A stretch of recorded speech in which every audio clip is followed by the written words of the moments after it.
and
find the master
talking to you about today is lawful interception, and specifically how it relates to the European context. That's why you have my lawful interception poster boys. We have Adam Shoshak and Bram, what's his last name? Kogan on the left. Okay, so first I'm going to go over what exactly we mean by lawful interception, and then, specifically how it relates to internet services, how it started out in the EU, what kind of legislation there is, the boring stuff that makes it happen in the first place, the Telecommunications Standard Institutes, how they're standardizing interception between different ISPs and the operators and governments, and then interception suppliers, who's making this stuff, how much are they making it for, and who are they selling it to, how does it work? And then finally, what are some future developments, what are the issues, problems, etc. Okay, so ETSI defines lawful interception as basically an action that is done by the operator, on their own network to make available certain information to a law enforcement facility. So the theoretical way that ETSI defines it is that you get a warrant for a particular type of information based on a crime for a specific individual. And then you take that warrant and it goes to the network operator. There you go. Network operator, and then they're supposed to deliver that information to a separate facility from the government. Okay, so why do we intercept? There are pretty obvious reasons why we intercept, I guess, but these are the more popular ones. Big bad terrorism, pedophilia, because no one likes that, cyber stalking, data theft, drug dealers. These are pretty standard. And why shouldn't you? Well, there are a lot of privacy concerns that privacy is sometimes summarily dismissed when looking for your bad guys. And security, because a lawful interception system that's put on a production network and that's intimately integrated into that network could be a weak point. Before I show you this slide, I'm going to show you a video. First of all, I have some things to tell you about this video before you get to see it so you can kind of appreciate it. Normally, only if you were a government entity, like a three-letter agency, could you see the video I'm about to show you now. It's never been shown to such an audience before, and it's pretty marketing-y blah blah, but it shows you what the guys in the three-letter agencies get to see. So if you wanted to turn off the video anytime, no, you don't have to do it, I'm just kidding, but all right, let's go.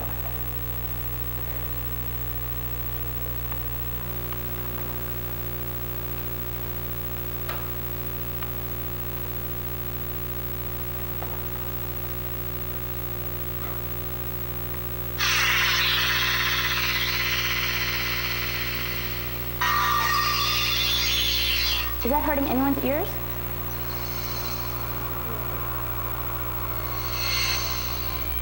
Today, law enforcement agencies and security organizations find themselves facing an ever-growing variety of challenges and threats to security. Some of them are traditional ones, such as handling drug trafficking, internal security, fighting organized crime, and of course, terrorism.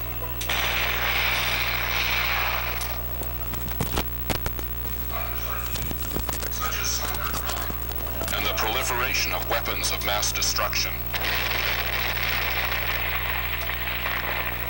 Secrecy and covert actions are your target's middle names. They operate both locally and worldwide, trying to inflict as much damage as possible. In order to remain undetected, they use a variety of advanced communication techniques such as the internet, cellular, and satellite phones.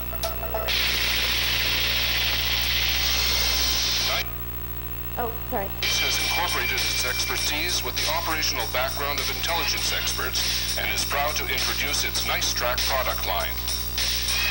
You know what? This is product-y stuff. I'm going to show you that later because I'm not trying to sponsor any particular company, and it's exactly the opposite. I'm just trying to be really balanced and show you just what it is, what's out there, so you know. That's the only thing. Okay. I'm going to put on my microphone back.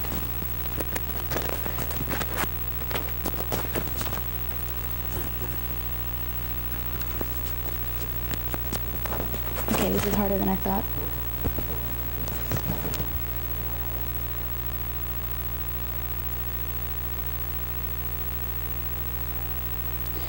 Okay, so when we look at issues in LI, they're primarily legal, because technical issues are much more clear than the legal morass that you need to travel. And what we need to remember is we're looking at evidence in court, ultimately. And there's a cute little quote from Rumpole, which is a British series. I don't know if you're familiar with it, but the judge says, "Am I here to hear the truth?"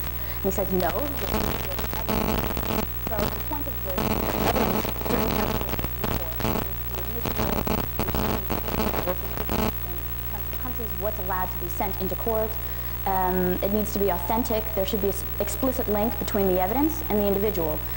This is hard to do when you're talking about data. This is hard to actually tack it on to a specific person behind a laptop when you can't always verify that they're that entity.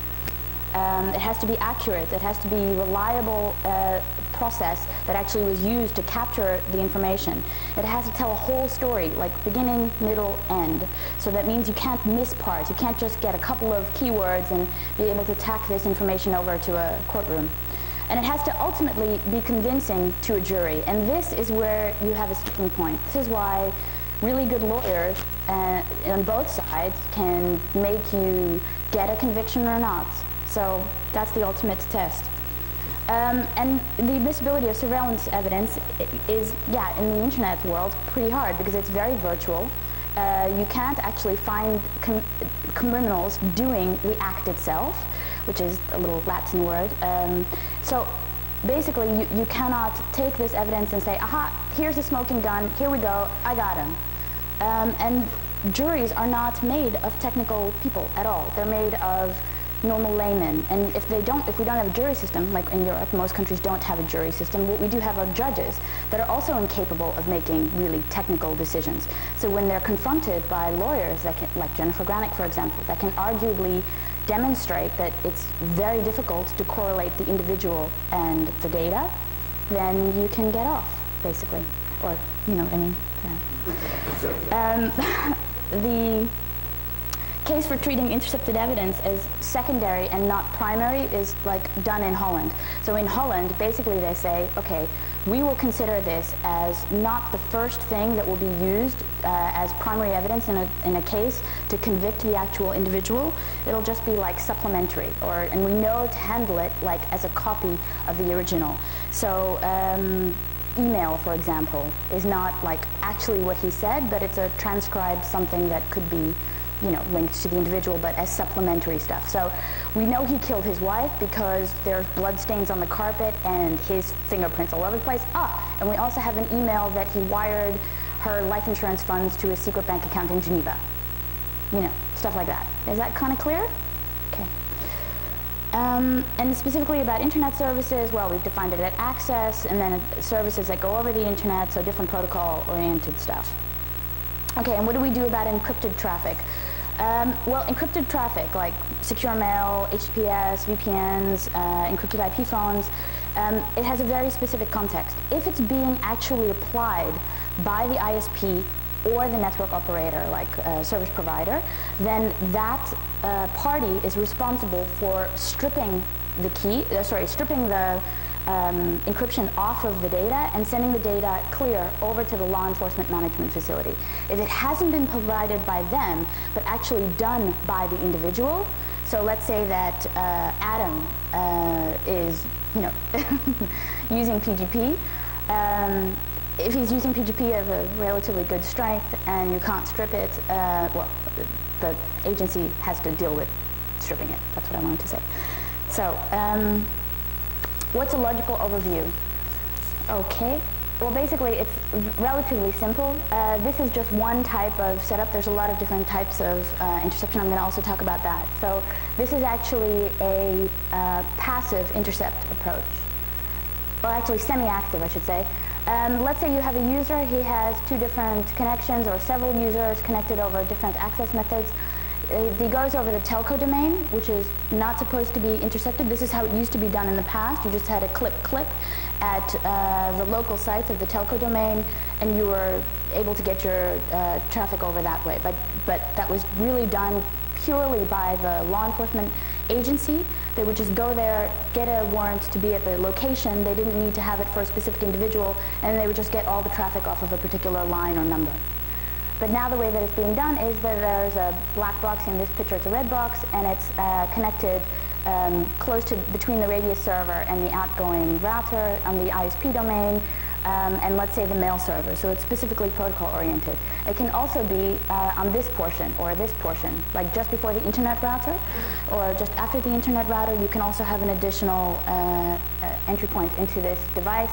It captures all the traffic for a specific entity. I should make that really clear. So it doesn't just take all the traffic and chuck it over.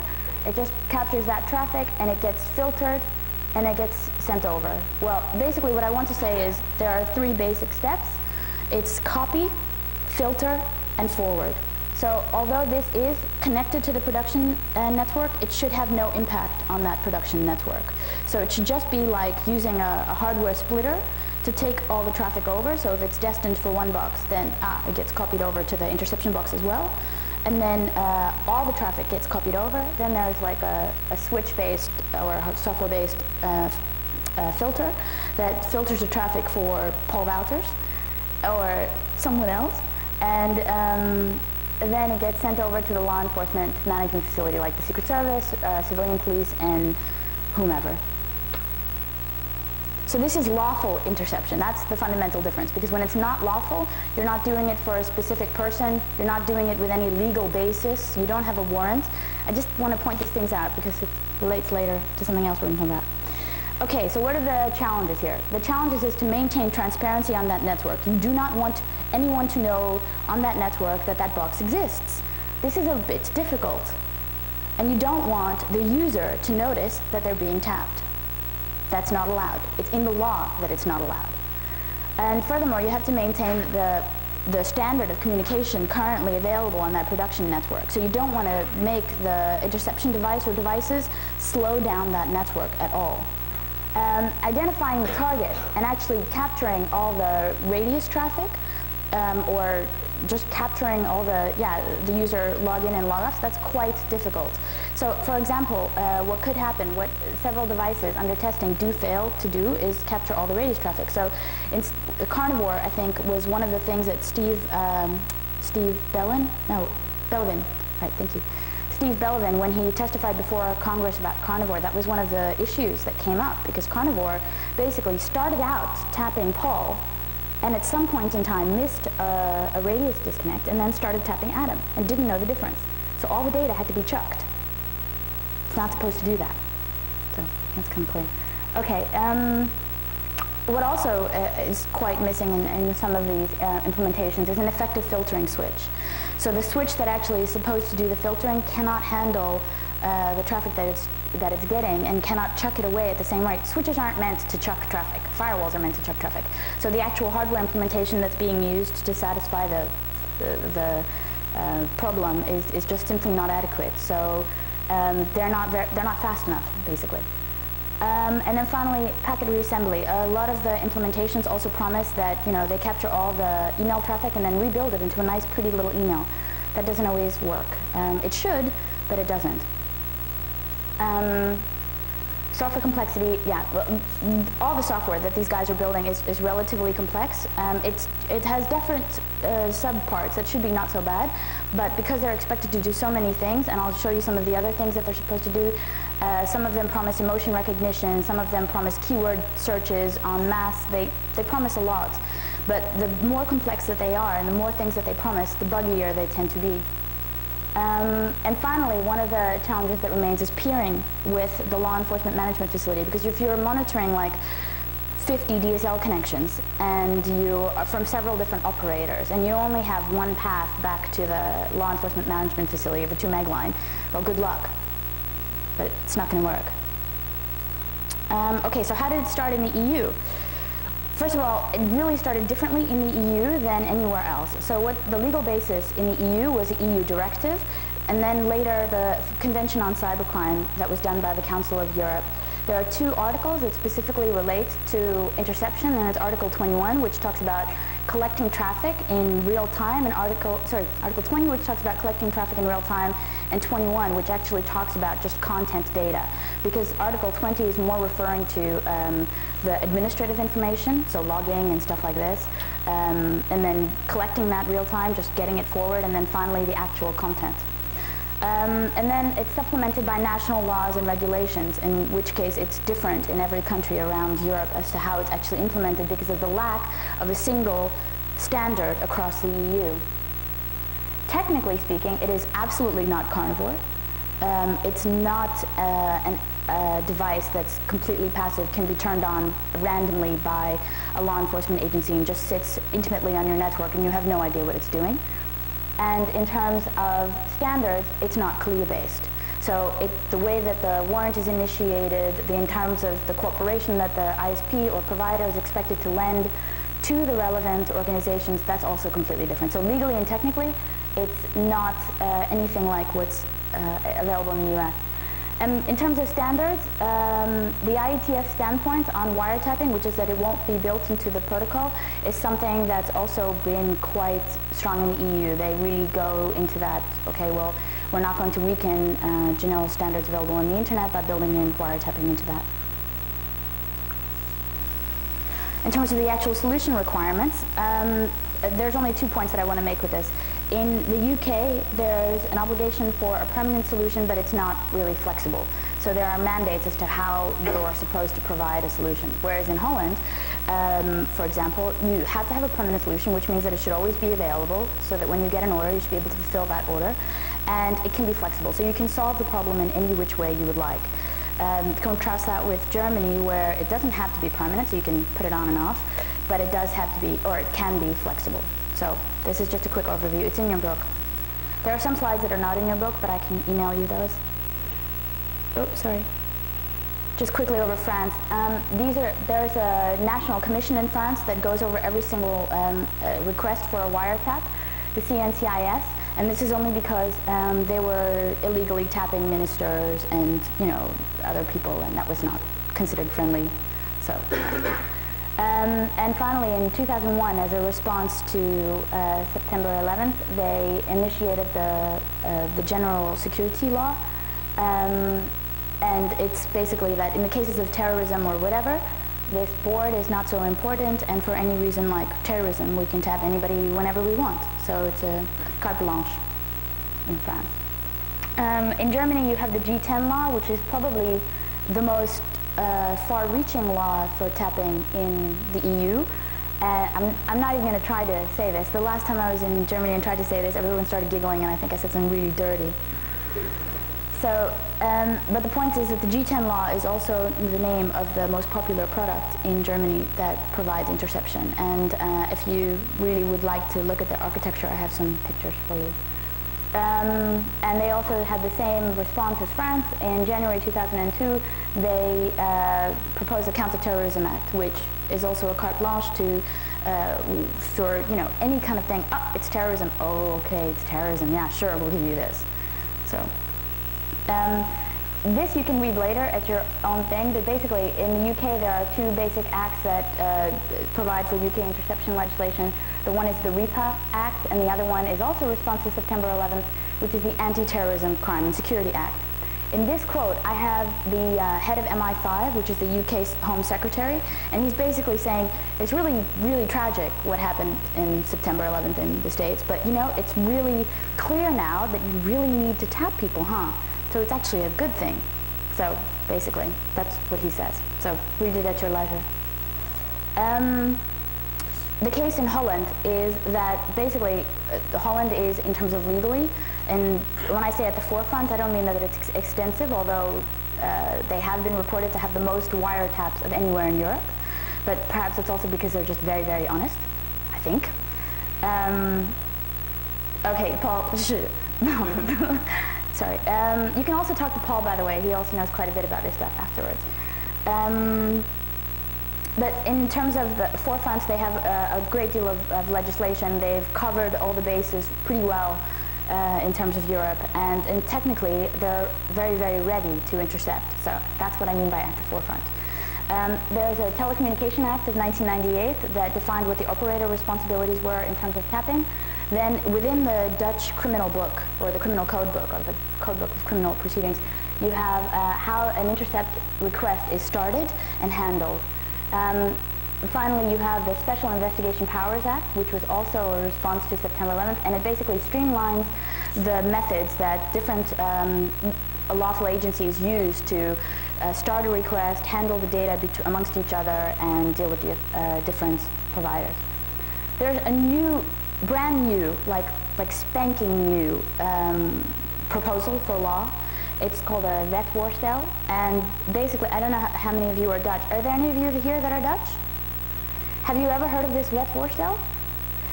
This is the amazing thing about this. It's really new, but it's already door de Tweede Kamer, so it's through the second house of Parliament. Yes, and no one has said anything about it.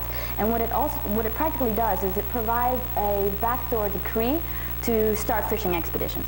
So without really any basis, like you have to have this crime and you have to have this and you need this, under a basis of a decree, they can just say, okay, well, we'd like some information. We can only give you a partial information to start this entire thing, but we'll give you this partial information. We expect you to provide name, address, and information and additional information as it comes along.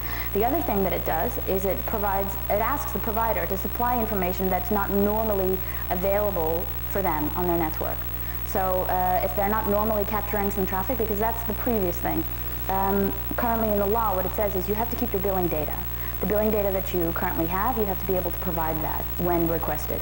But this says, even if you don't keep certain logging information, even if you don't have particular types of, I'm not sure what, protocols being monitored, whatever, you have to be able to provide that should they be asked for by the government. This is new. And it can be done at any basis, at any time, which is quite scary, actually, which means you don't need any previous law. And this is scary because the rest of the laws here are quite nice. They cover, they have checks and balances, they make sure that there's no abuse of power, etc. But this one, it's giving like a complete blank check for any detective in any investigation to ask for this kind of information, and it's really brand new. It's going to go through the first house, so it needs to be, it's already passed the second, it's going to go to the first, and then it will be law. But the point is that in the first house, they can only oppose it on the basis of a technical, legal issue, like, oh, it contradicts a previously stated law. So that won't happen, so it will definitely go through. It passed very easily through the second house, so. This is quite serious for Holland, actually. There's actually more new acronyms that I should have mentioned, but I'm only going to mention the two big ones, which is the National Interception Office, called the LEO. It started in operation at the end of last year, and there's also a Central Bureau for Telecom Interception, which is supposed to handle, it's a coordination point, basically. So you have a coordination point from the government, which is the LEO, and you have a coordination point for the operators, which is the CIOT. Okay, so now we're going to talk about the ETSI, which is the European Telecommunications and Standards Institute, and how they do interception. This is a little bit dry material, so if you have the need to ask any more interesting questions, just feel free. Okay. But I'm just going to get through this. Basically, you have an internal interception function built into a network provider's domain. This interception function is defined by ETSI as having two types of communication. They have the information related to the intercept, the IRI traffic, and then you have the actual traffic, which is the content of the communication. These two fields are then sent over as IRI and content of communication. There's a mediation function. Then there's basically a network demarcation point about how this will flow through, and it's transferred over to the law enforcement agency through the means of these different HI stuff. And these are the really important acronyms because, sorry, I keep saying acronyms. The HI2 is the handover, so how you are supposed to, what it's going to look like, where does it start, what are the different fields in the data, etc. That's the HI2, that's the intercept-related information, how you're going to send that over. And the HI3 is how you send over content of communication, how you actually send over that traffic. The HI1 is an administrative thing, so that's like when you want to turn on the warrant by the operator, that's the HI1 interface. So you turn it on, there's a little administration function, so like a GUI where you have to put in the warrant information, the encryption keys, etc., and then you start the intercept, then you send it off by the ways of these two things. Etsy defined this so that you have a way of a same language, so to speak, between the operator and the government. So they both know what kind of stuff they need and how, so they could start discussing it. I'm going to show you more in just a second. It's pretty easy, actually. So they have this nice little quote, which you can also read later, but they just want to enable interoperability. So that's why they focus on the HI stuff. They just want to focus on that handover protocol.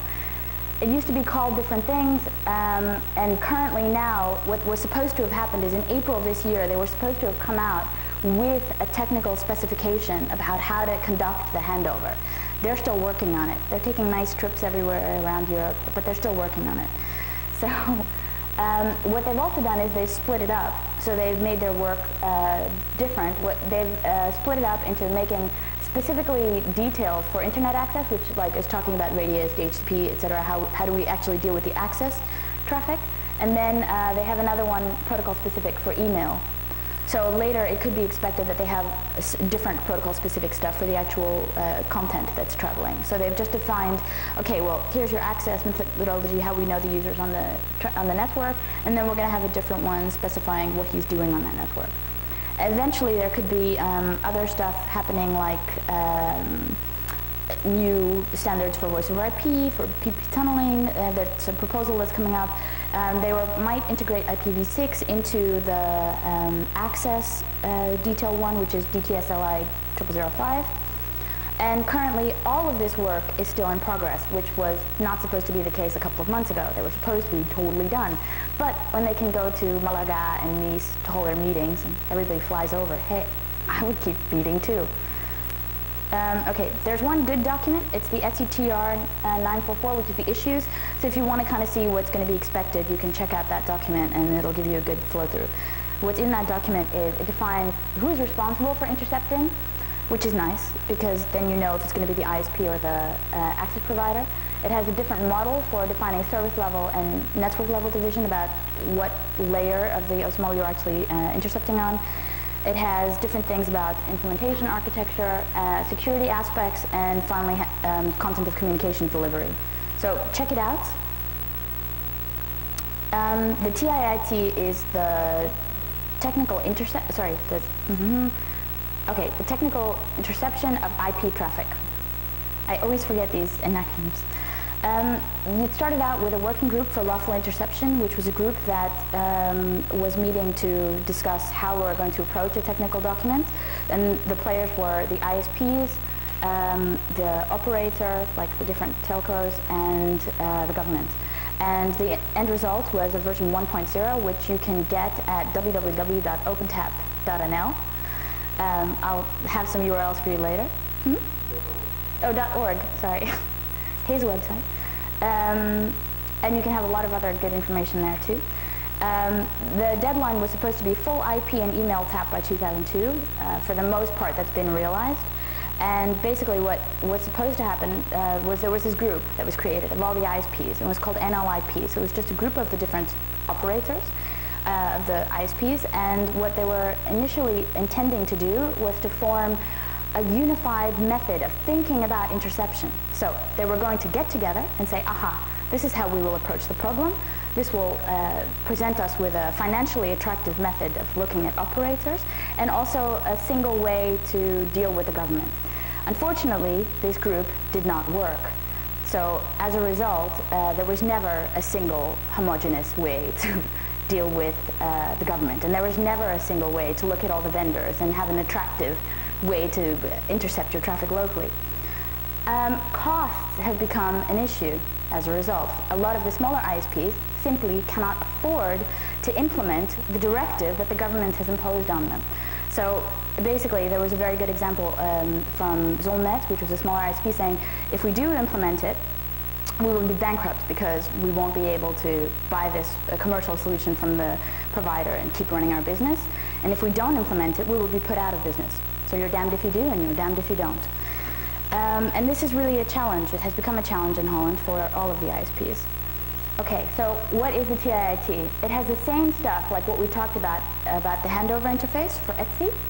It defines the user requirements for transport, so what the user, which is eventually the law enforcement agency, what they expect to get from the ISPs.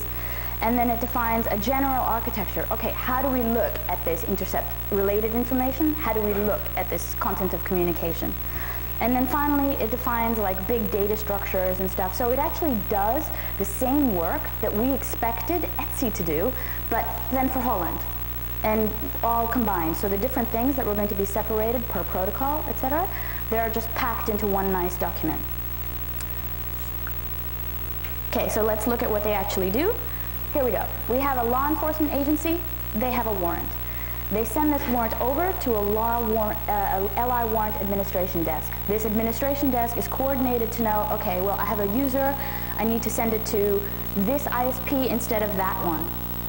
And then they send it off to the relevant ISP. The ISP starts the details of this LI order, which should be a few things, into a management box. It gets on through the flow of the ISP, goes over the internet, and gets into the law enforcement agency.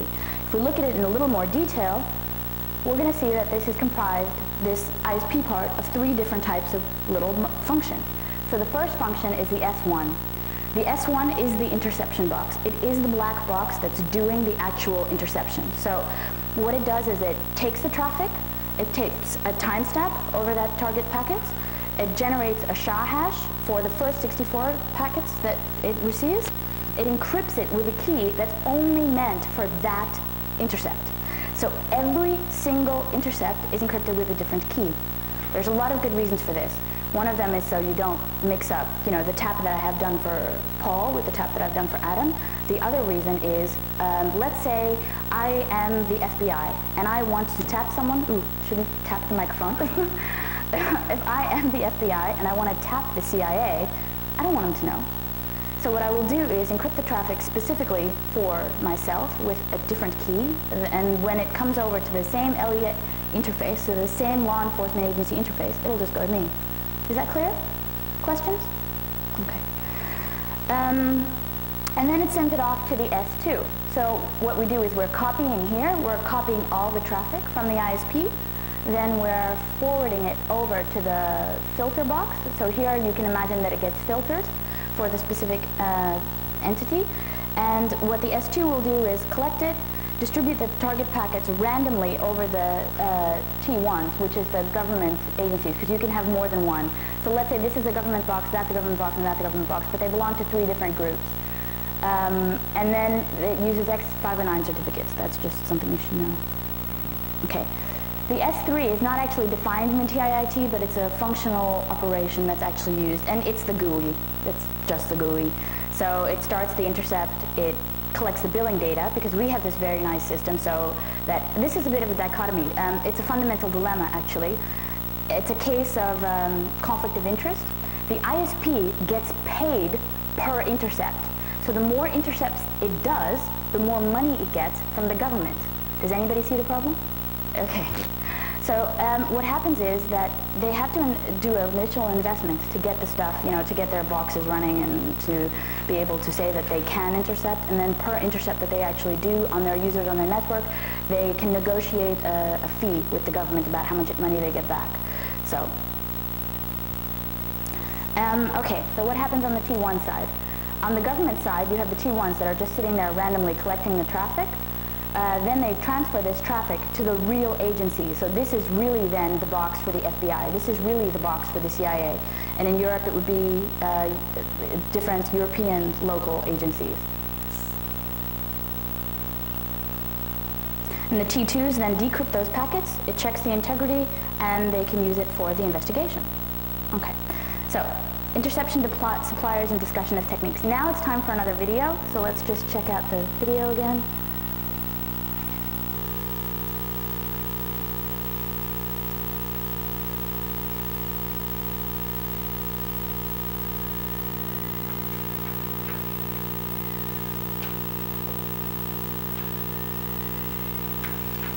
Advanced communication techniques such as the internet, cellular, and satellite phones.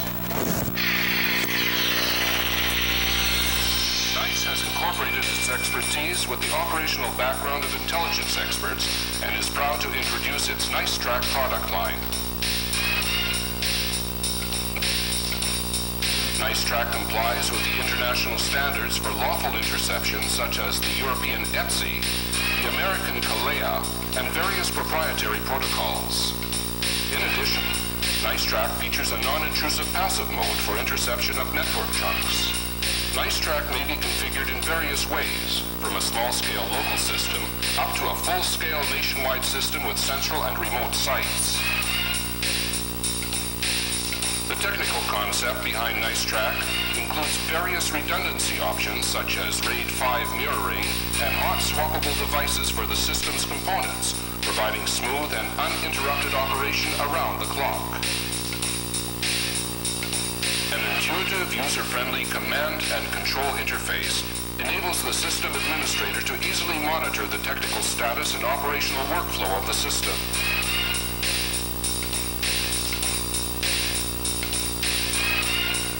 Special attention has been given to assure that the system's integrity is not compromised. This is achieved by using login IDs, passwords, and by configuring different user profiles, each with a detailed set of permissions according to each user's clearance. Electronic authentication, use of proprietary formats, and advanced auditing tools are also a part of NiceTrack's comprehensive security concept.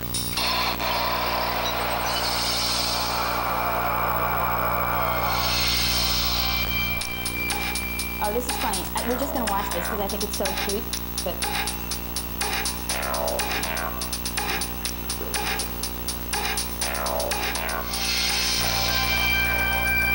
in some cases, as in the case you are about to see, the plot begins when a court issues a warrant allowing partial or full monitoring of a suspect's telecommunication devices.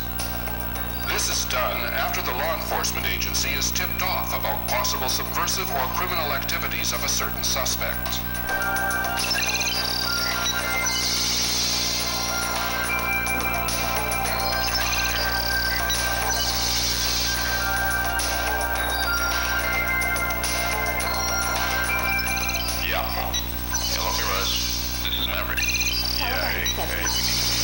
Very important. Well, send me your instructions to my machine. You know where it's... Yeah, I remember. Tomorrow 10 o'clock according to my schedule. Of course. I hope to see you soon. Yeah, me too. Okay, bye.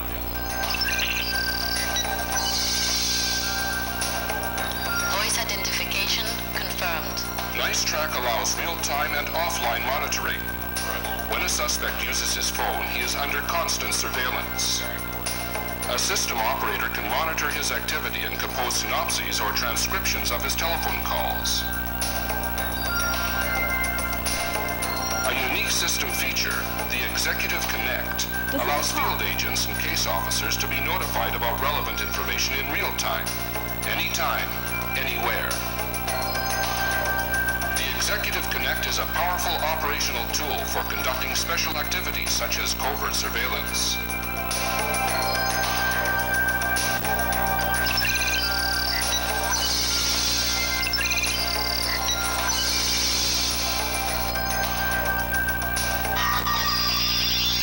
NiceTrack allows monitoring of a wide range of communications protocols, including Group 3 and various non-standard fax protocols. As the use of cellular technology is constantly widening, law enforcement agencies and security organizations genuinely need to effectively monitor this communication medium. NiceTrack fully answers this requirement. In addition, the system offers usage of GIS data in order to conduct real-time or offline surveillance of a target's movements. This way, authorities may have a wider intelligence outlook and gain better insight into a target's behavior pattern. Hostile elements extensively use computer communications for their purposes. In order to deal with this menace, NiceTrack offers a unique and comprehensive solution for monitoring various sorts of computer communications, such as emails, voice over IP, chat, and instant messaging.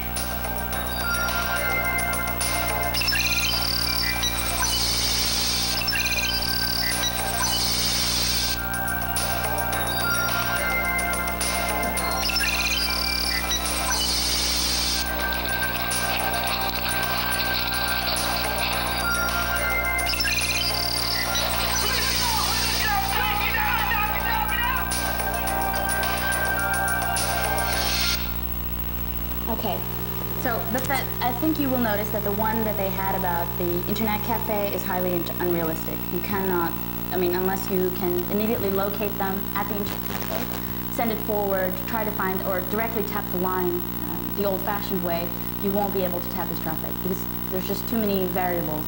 So that was unclear, but the rest of it, I've seen the stuff, they've got it, at least they claim to have it. I've never seen it really on a production network working. But this is from the government point of view, so this is not from the operator point of view. Oh, I have to go backwards, don't I? I just did the wrong thing. Okay, but what I wanted to say was, again, that was a video that was intended for government officials like, you know, the FBI, the CIA, etc., those, or national agencies that do intercepts. So they're the buyers, and they're the ones that normally have to look at that. Very silly. How did I do this?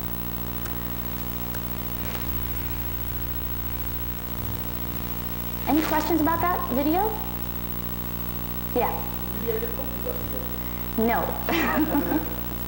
No, I have permission to show it. I don't have permission to distribute it. So I can ask, but I can't make any promises.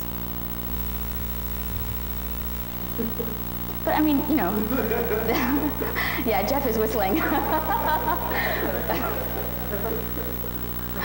All right, but come on, really, like, you know, be responsible.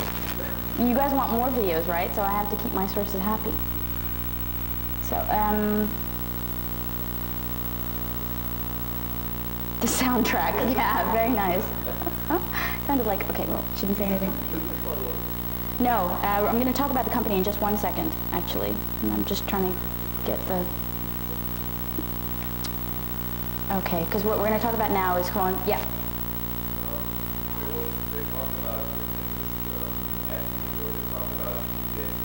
Mm-hmm. Mm-hmm.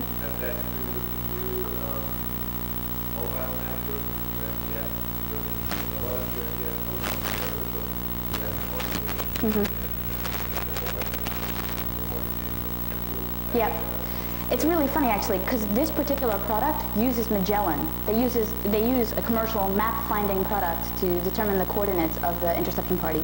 And what you noticed about Executive Connect, I don't know if you got that from the video, but basically the police officer who was in the trench coat, you know, traditional wear for spies, I suppose, but who was in the trench coat following the criminal around. He was getting all of the same conversation that the other guy was getting and finding out the location, all supposedly from the product. You know, I don't know. And I want to say this again just to make sure it's 100% clear. I'm not promoting this product. I don't know enough about it. I got the material. I'm happy to show it to you, but, you know, they're just another supplier. Okay. And this is what they claim to be able to do. So, the actual implementations, there are some market leaders. The market leader right now is Variant Communications, and they're formerly called Converse Infosys. I don't know how many of you have heard of them. Has anyone not heard of them? Oh, okay, all right. They are an Israeli company. I'm going to talk about them. ADC was also formerly called SS8. There are allegations that the reason that they changed the name is immediately when they get bad publicity, they change their name around so that, you know, people will forget. Accurus is a company out of Ireland. Pine is used in the Netherlands by one of the largest telco providers. NICE is the thing that you just saw. There's also Axicom, Digibox. There's also a whole bunch more, and there's also a lot of local companies that will build their own set of stuff because they use different standard things and they make their own interception product. Also, what you should know is that there are different vendors, like hardware vendors, Siemens, Alcatel, Cisco, Nortel, Nokia. They all build interception equipment either on top of sometimes integrated to their product line. There were recent allegations about Cisco. Paul also has the articles, I think, on his website, which I will show you at the end of the thing, which you can also read those articles on. But you have to remember that at a certain layer, you should be able to turn those interception functions off as an operator. They're not standardly built in. And ultimately, they have no choice. So it's the same issue that you're damned if you do and you're damned if you don't. Okay, what are the different kinds of implementation techniques? We have active implementation, which means direct, local, on the box, sitting there, integrated into the protocol interception. So we're talking about a blind copy forward, or just on the mail server, you have everything just copying the mails directly over from a particular target. You have semi-active interception, which means that you're just interacting with the radio server to get the radius connect and disconnect. Then you actually capture and filter that traffic for that particular IP address of that target. And then we have passive interception, which is no interaction whatsoever from the ISP. The government has a black box. They go click when they feel like it, and clack when they want to turn it off. And this is a carnivore-like method, is passive. The majority of the following providers I'm going to tell you, they offer active and semi-active implementations. However, a lot of them also claim, for certain countries to be able to do the fully passive method. The box is just integrated into the ISP's or provider's network, and the government has a remote managing interface that turns it on at will. Okay. So, Converse. They're based out of Israel. If you want to read the allegations about them, you can find them on the internet. Just look up, right now on the Black Hat Wireless Network, look up Fox News, Converse, FRAC 5813 has a little article about it. It's all over the place. There's also different things in Holland that have also been said about Converse, because Converse is being used by the Dutch government in their side. Remember the T1 side? That's Converse in Holland. So, or variant, I should say. I shouldn't say Converse. They're being used right now. And they're also used extensively internationally. They're using CLIA, and they're supporting Etsy. They have different hardware relationships, like they're saying they use the top layer switch. But there are some things that I should tell you. There are allegations about them, and the allegations are as follows. Basically, they said about Variant that Variant was tapping the FBI. Have any of you heard this already? Yeah? Okay. They said they were tapping the FBI, that there was basically a direct line from the equipment that was standing in the United States all the way back to Israel. That was the first allegation. The second allegation was, no. It's not just tapping the FBI. In Holland specifically, it was about Israeli engineers that were coming here with Hebrew keyboards and tapes and doing all the maintenance on the local sites. And, the local Dutch guys having no idea what they were doing. But because they do have a maintenance contract, and because the software is so complex, and the local Dutch authorities could never, fully manage it themselves, that was the second allegation. And I'm saying these words really carefully. Allegations. Rumors, okay? And there are also responses. The response was, I'm just going to give you their response. They claim, because those are claims, and none of this is proof in either way, they claim that, no, we would never be able to have such a line with such a particular agency without them finding out about it. Of course we use local staff. Of course we would never copy intercepts. Of course we don't have any passive lines, or we're not dumping data onto our laptops when we come in and do our maintenance. That's their thing. And if they're being used so extensively by so many different agencies, how could they bear the smirch of such an accusation? So there are a lot of things saying, hey, maybe it's just a different vendor who's trying to get in on their particular interception action. There's also an allegation, which is actually more than an allegation, that's partially true.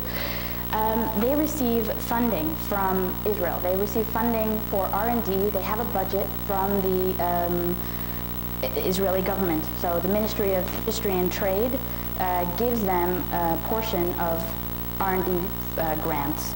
But the issue with that is a lot of companies get R&D grants. So I don't know how true that is either. I know that, well, I have a list, and US Robotics, Siemens, NICE, which is the other vendor that you saw, they also get funding. So God knows what it's for, but they're getting some of it, and to what portion it represents of their actual operating budget or their R&D budget, I also don't know.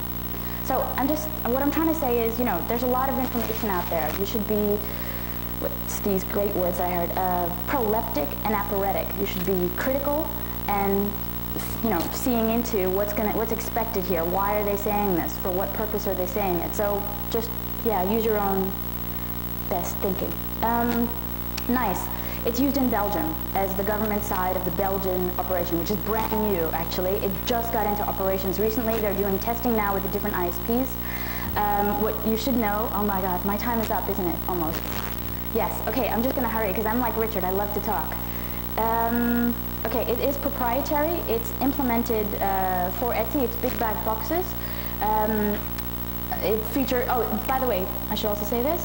There's black boxes all over the place here. They use partial use of proprietary hardware. NICE definitely uses fully proprietary hardware. They claim to be able to do all this stuff. You guys saw the video. It runs on Windows NT. I don't know how that makes you feel. Right now they have a standalone solution which is later going to be integrated, so you're supposed to be able to do everything with this one solution. ADC and SS8. They are also using fully proprietary hardware. SS8 is known for large bandwidth, so satellite connections, that's what they're used for. They claim to work under both the American model and the European model. They're also using a top layer switch. You should know about these hardware vendors because it means a lot about what their actual implementation is. Accuracy, they have certain limitations. From their first release, they were able to do 50 concurrent taps. That's a severe limitation to governments that sometimes have many more, hundreds of taps running. The solution is independent of switch type, which was a severe limitation when we talked about the technical limitations in like slide 3 or something. This set, they claim not to be, suffering from that. There are different financial considerations. They also claim to offer a gigabit solution, and they also claim to support CALIA and Etsy. Finally, it's all about the money. It's always all about the money. So, it's all about the money. They can use, no one's getting my jokes. This is very sad. And I'm singing on stage. Okay. The solutions can cost anywhere between 100,000 to 700,000 euros for the ISP. How many ISPs have like 700,000 spare change in their pockets to spend on these kinds of solutions, especially not the smaller ones? The UK government expected to spend 46 billion over the next 5 years, and then they reduced that to say, no, it's just 27 billion. Oops. The way that they divide the cost is you have capital expenditure, which is the initial expenditure to get the product, and then you have operational expenditure, which is the stuff that it costs to maintain and run it over time. The CapEx in the majority of the European countries, the way that the division has been done is the ISP bears the burden of getting it, and the government bears the burden of maintaining it. This is what we talked about, conflict of interest. The ISP gets paid for running the product. Yeah? Not for buying it, but for running it. So the more money, they can actually get the cost of the product back, and maybe even make a handy profit over the end of the day, depending on how many taps they do. There are penalties for non-compliance. In Holland, it's quite strict. We go fines, we go civil charges, and we even go to house arresting the CEO of the ISP. How many CEOs? Well, okay, that's pretty clear. The cooperation between the ISPs to choose the single tool, which I talked about with the anal IP, that's not going to happen anytime soon. They're too differing in terms of what kind of technology they want to use, vendor favoritism, etc. So unfortunately, this would have been the financial attractive method to do, but it's not going to happen. Okay, so conclusions for law enforcement. Any law enforcement? No? Okay, very wise. Well, this is just advice for you, so you can read it later. Future developments and issues. As the EU is getting bigger, as we're taking on more Eastern European countries, there are stipulations that are done by Europol saying you have to be able to tap if you want to join the EU. So countries that are in the first ring, like the Czech Republic, Poland, etc., they have to be able to tap if they want to get on board. Otherwise, don't bother joining, and that's a Europol stipulation. So in addition to the legal and economic and other harmonization that's required, this is also required. There's also decisions that are being made right now about data retention. How long do we hold on to our data, and what kind of data do we hold on to? So, do we just hold on to the billing data, the IRI data, or do we keep content of communications for 12 months? We're talking about lots of money for providers that offer like storage. So if you have any money to invest in stocks before this decision comes out, do it. And we're also talking about borderless capabilities when we're talking about lawful interception. We are no longer going to have like just being able to tap a user in Holland. We're going to be able to have eventually an Infopol organization that's a European police basically that can tap them across all of Europe. And the ISP role will get smaller and smaller and smaller, or larger and larger and larger, depending on how these decisions go, and how much requirement is needed for a passive or an active approach in terms of the interception. Okay, quantum cryptography. How many people here know about it? Okay, so I'm not going to go into it, but this has also impact on how we see interception, because it doesn't mean you're stopping interception, but you can know between two finite points over a particular distance that you are being intercepted. That will impact the rest of the picture. And there's also challenges. ISPs, people who provide internet services, are supposed to be able to tap those services as well. So when you're talking about wireless LANs, they could technically be considered a provider of those kinds of services. So are you supposed to be able to tap your own wireless LAN if some other random user is using it? These are weird, fuzzy legal places. And what's going to happen eventually to the future of privacy? That's also quite an issue. I have some websites for you. It's also in your book, so check those out, especially the first one. And I have some questions for you. If you don't have questions for me, check these out. Does LI deliver actual value to law enforcement? Does it actually help them protect the public more? What do you think? What about open source interception tools, so that you have no black boxes and you have actually secure tools that are only doing what they're supposed to do, not more? Will there be a return of something like the Clipper chip that actually captures, traffic and can decrypt it on command? And will there be eventually mandated key escrow of all the ISP encryption keys, or just no encryption anymore? What kind of oversights will be built into the system, or should be built into the system, to prevent abuse? For example, when we were talking about capturing data and making sure it wasn't being abused, what about an independent facility that was also suggested by one of my friends, Paul Wouters, to just store the hashes of the intercepts? That would be a brilliant idea, stuff like that. So, any questions? Answers? Yes? Just quickly, I know this is different. You're talking obviously on the criminal side, but on the civil side, can you just give me a really brief overview? So I know the UK law with respect to if I want to monitor a particular employee in an organisation without control. Under Holland, I know there's a follow privacy laws, but I don't have to do is monitor an employee and then find out the data I gather if they're not admissible in, say, industrial tribunal or whatever the equivalent is here. What are the differences really? What can I do, what can I not do? That differs per country, and I'm... Specific to Holland, on the Dutch side? Well, actually, Holland, in terms of privacy from a corporate perspective, is quite good, but I'm not an expert on this, so what I would... What, sorry? Or bad, depending on which side. Yeah. But what I would like to do, if you don't mind, is get back to you on that over email, because then I can ask some people who really would know that much better than I would for the civil side, because I just know more about this particular side. Any other questions? Any answers from me? No? Okay. Well, thank you very much.